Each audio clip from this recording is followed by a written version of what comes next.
အားလုံးပဲမင်္ဂလာပါအခုညနေအတွက်ပေါ့နော်ကျွန်တော်ခဏလေးတွေကျွန်တော်တို့တွက်နည်းလေးတစ်ချက်လောက်လိုက်ကြည့်လိုက်အောင်နော်အခုညနေကဟိုပေါ့နော်၄နိုင်ခွဲစီပေါ့နော်အင်္ဂါနေ့ပေါ့နော်အင်္ဂါနေ့ညနေပေါ့နော်အင်္ဂါနေ့ညနေ၄နိုင်ခွဲအတွက်ပေါ့နော်အင်္ဂါနေ့ညနေ၄နိုင်ခွဲအတွက်ပေါ့နော်ဟိုမနေ့ကတော့ခွန်ကိုမှန်သွားတယ်ပေါ့နော်ဒီနေ့တော့တစ်ချက်ကျွန်တော်တို့ကြည့်လိုက်အောင်နော်ဒီနေ့ကခွန်ကိုမှန်သွားတဲ့အတွက်ဒီညနေလဲကျွန်တော်တို့ဗာလေးဆင်ပြေမလဲပေါ့နော်အရင်ဆုံးကျွန်တော်ပုံမှန်ပဲပေါ့နော်ထိတ်လေးသွားရအောင်နော်ကျွန်တော်တို့ထိတ်ပေါ့ထိတ်လေးသွားလိုက်မယ်နော်ထိတ်ကဘယ်လိုပေးနေရလဲဆိုတော့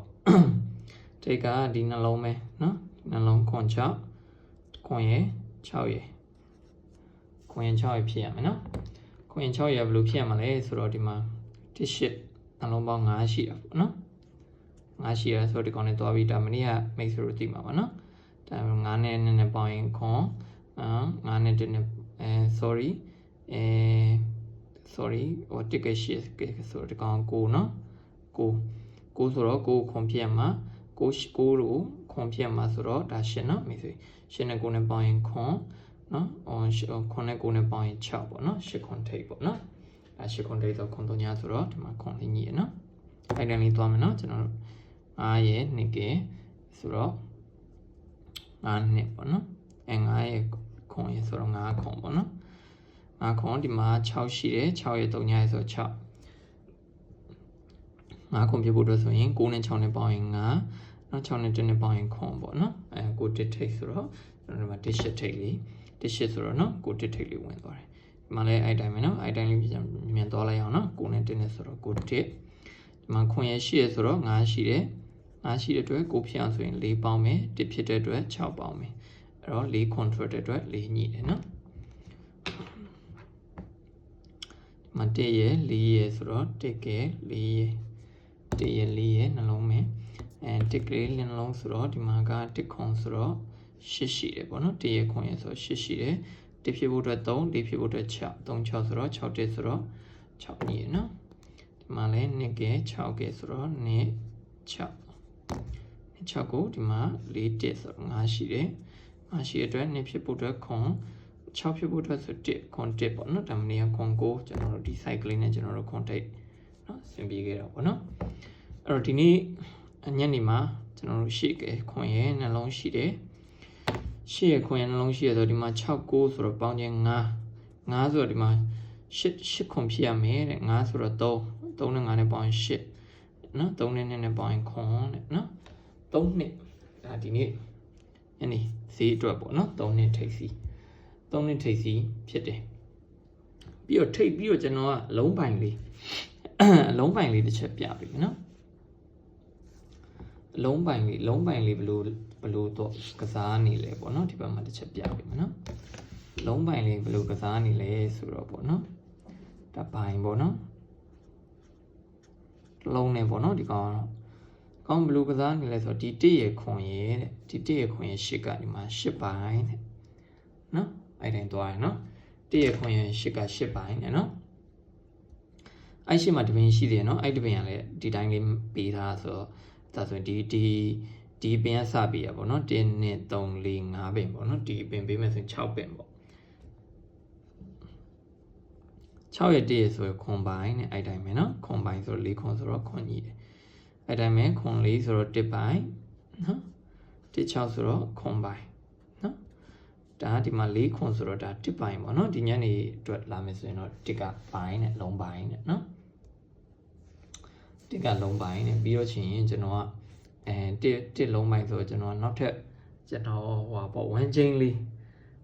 ပြပေးမယ်နော်1ချိန်ဟိုပေါ့ကီးလေးပေါ့ကျွန်တော်ကီးလေးမနေ့ကကျွန်တော်တို့ဟိုခွန်ကိုကတ်တဲ့ကီးလေးပေါ့နော်အဲ့ကီးလေးလည်းကောင်းပါတယ်နော်ကီးလေးကောင်းတယ်ဆိုတော့ဒီနှလုံးပေါင်းခြင်းပေါ့နော်5 4ပေါ့ပေါင်းခြင်း9နော်ဒါကီးပေါ့နော်5 4နှလုံးပေါင်းခြင်း9ပါဝါ4နက်ခတ်6 9 4 6နော်6 8ဆို6ညီအဲ့တိုင်းလေးပဲ3ရခွန်ရပေါင်းမယ်3ည5ခွန်နော်ခွန်ညီ အဲ့ဒါမဲ့ရှင်9ပေါင်းခြင်း3ပါဝါ8နက်ခတ်9 3ရှင်9အဲ့ဒါမဲ့6နဲ့9နဲ့ပေါင်းရင်9ပါဝါ3ညနက်ခတ်3ဒီမှာဒါလေးကချွန်းချက်လေးမနေ့မှသွားကစားတယ်နော်အဲ့တော့ဒီမှာဆိုရင်ကျွန်တော်တို့6ပါဝါ1နက်ခတ်9 6 1 9နော်6 1 9ဆိုတော့6က1ကိုညှိတယ်နော်ဒီမှာဆိုရင်9ဆိုတော့9ပါဝါ4နက်ခတ်6ဒါမနေ့ကခွန်9ထက်တော့ဒီအောင်လေးနဲ့ကျွန်တော်ကတ်လိုက်တော့ခွန်9ဆိုပြီးမိသွားနော်ခုဒီညနေဈေးအတွက်ဆိုရင်3ည8ဆိုတော့ပေါင်းခြင်း3ပေါင်းခြင်း8ပါဝါ3နက်ခတ်1 831နော်831ကဒါလာမယ်ဆိုရင်ကီနော်831ကလာမယ်ဆိုကီဒီမှာ1ပိုင်းနော်1ပိုင်း831ကီအဲ့တော့မှကျွန်တော်တို့ကဟိုဒီကီရပေါ့နော်ဒါပါတော့ဒီမနက်ခင်းမှာဟိုကစားသွားတဲ့အတွက်ဒီ8-3လေးကကစားသွားတဲ့အတွက်မိတ်ဆွေတို့အနေနဲ့စိတ်ထဲမှာသိပြီးတော့ဟိုပေါ့ညနေကစားပါမလားဆိုတဲ့တန်တရားလေးရှိနိုင်တယ်လေအဲ့ဒါကြောင့်ကျွန်တော်နောက်ထပ်ကီလေးတစ်ကီထပ်ပြီးတော့ကျွန်တော်လုပ်ပေးတာနော်နောက်ထပ်ကီလေးတစ်ကီနော်အဲ့ကီလေးကကျွန်တော်တို့တိုင်းလေးသွားတယ်နော်အဲ့ကီလေးကဘယ်လိုလေးသွားလဲဆိုတော့ဒီမှာနော်တိုင်းလေးသွားတယ်ဒီမှာဟိုပါပေါ့ခွန်ရရှိရ9ပါဝါ3ည9နက်ခတ်3 9 3ည3ကီဆိုပြီးတိုင်းလေးသွားတယ်နော်ဒီကီလေးကတော့ပို့ပြီးတော့ကျွန်တော်သဘောကျတယ်ဒီညနေအတွက်ပေါ့နော်ကျွန်တော်ဒီကီလေးကိုတော့ပို့ပြီးသဘောကျတယ်ပေါ့နော်9နဲ့1နဲ့ပေါင်းရင်9နဲ့6နဲ့ပေါင်းရင်1ပါဝါနက်ခတ်နော်168တန်9 9ပေါ့နော်4 9နဲ့4ခွန်ဆို4ညှိတယ်168ဆို1ညှိတယ်ခွန်3ညဆိုတော့3ညညှိတယ်နော်ဒီနေ့9ပေါင်းရင်8ပါဝါ3နက်ခတ်1 831ဆိုတော့6 1 4ညှိတယ်နော်အဲ့ဒါမဲ့2 3ညဆိုတော့2ပါဝါခွန်နက်ခတ်4 2ခွန်4ဆိုတော့ခွန်ညှိတယ်နော်ဒီမှာဆိုရင်8 3ဆိုတော့ပါဝါ1ပေါ့နော်ပါဝါ6ပေါ့8 3ဆို1ပေါ့နော်ပါဝါ6နက်ခတ်8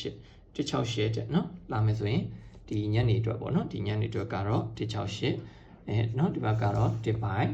168ကီ3နှစ်အထိပ်ပေါ့နော်3နှစ်ထိပ်အဲ့တော့မှကျွန်တော်ကဒီနေ့ break မပြတော့ကျွန်တော်ဒီ168ကီ1ပိုင်းရယ်ပြီးတော့ဒီ3ထိပ်လေးပေါ့နော်အဓိကဒီ3ရယ်ဒီ3နှစ်နဲ့ဒီ168ကီနဲ့ကျွန်တော်ကကပ်ပြီးတော့စော့စေခြင်းနဲ့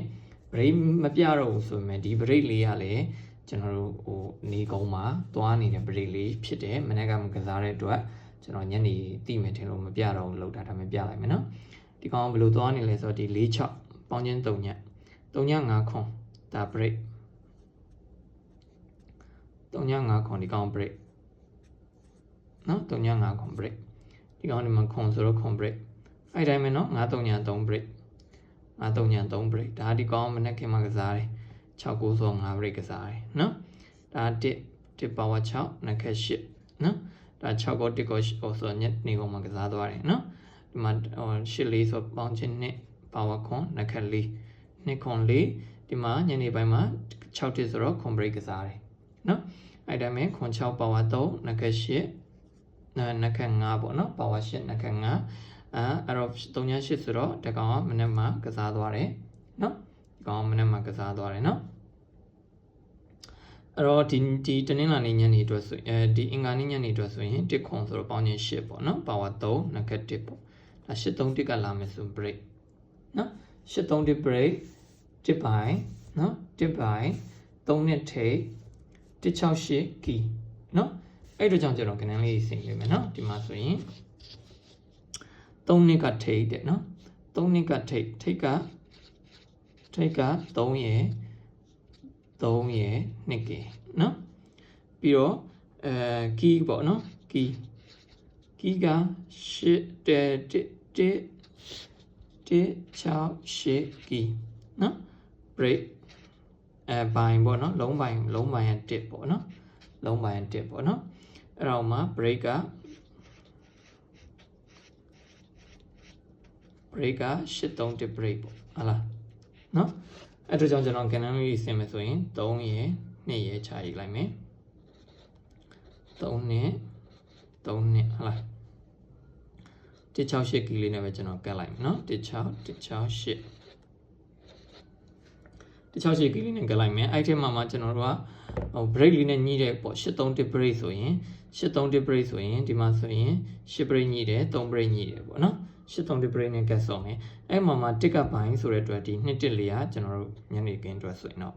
ဒါဒီ214ကိုတင်စော့ခြင်းလဲစော့ပေါ့နော်ညီကိုနော်ဒီ214ကိုတင်စော့ခြင်းလဲစော့နော်ကျွန်တော်ကတော့ဒီကနန်းလေးဒီ6ကွက်ပဲကျွန်တော်တို့ဒီညနေအတွက်ကို break ထက်ပေါ့နော် break ထက်ကျွန်တော်ကဒီကနန်းလေးကိုတော့ကျွန်တော်ပို့ကြိုက်တယ်မလွတ်အောင်ထိုးခြင်းလဲbreak နဲ့ညှိပြီးတော့ဒီ3နဲ့ဆိုကနန်းအကွက်ကတော့မများအောင်เนาะအဲ့ဒါလေးစော့ခြင်းလဲစော့ပေါ့เนาะဒါမနေ့ကခုံကိုပေါက်သလိုမျိုးဒီညနေမှာလည်းမိတ်ဆွေတို့ပေါက်ပါသေးလို့เนาะဆုတောင်းနေကျွန်တော်ဘိုင်ဘိုင်